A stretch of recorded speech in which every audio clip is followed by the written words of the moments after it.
Bondathon, Bondathon, Bonda. Anyway, we're reviewing all the James Bond movies during this Bondathon, and it's taking a toll on me. I'm slowly losing my sense of charm, darling. I'm kidding. If anything, I've gained one. Watching James Bond films has really taught me something. It's that wearing suits and saying really witty one liners will get you out of sharks and deals with terrorists. No, on that note, let's review On Her Majesty's Secret Service, one of the first Bond films, during the first decade at least.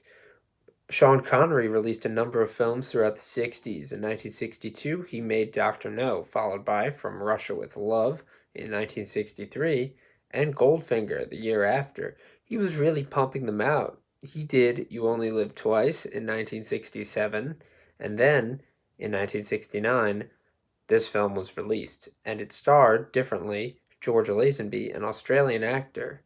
So, George Lazenby, the different thing about him is he has charm. He has the same exact feels as Sean Connery's, but I think thanks to the direction, which is by Peter Hunt, this film looks incredible compared to most Bond films. And if you look at all the older Bond movies, they have a really old feel to them. They feel very stilted. And I don't think that is a bad thing, but I think it's very noticeable and it is a dated quality to these movies.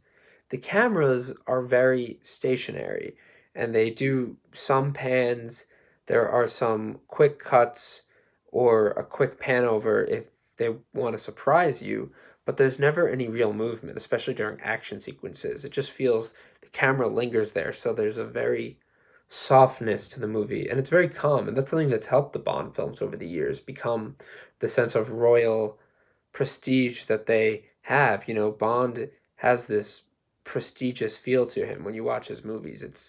It's watching this nice kind of laid back action film with charm. But On Her Majesty's Secret Service is really not like that at all. It has the charm, it has the sweeping cinematography, and it has the awesome performance of one George Lazenby in his only performance as Bond. He said he wouldn't do it again.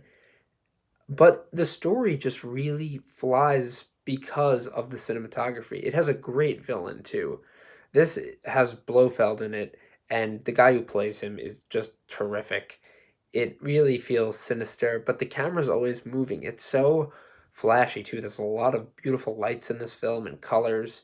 And during the ski chase, there's a great score. And you really do want action sequences in this film because there aren't as many as a typical Bond film. Back in the 60s, they didn't really feel that long, the action sequences. But in this case, they have only a couple, and they're awesome. The chases are shot so well. There's slight zoom ins, there's these wide shots, and the cinematography is so crisp. Unlike any Bond film, this is really a visual experience. And that's saying something, especially from a movie from 1969.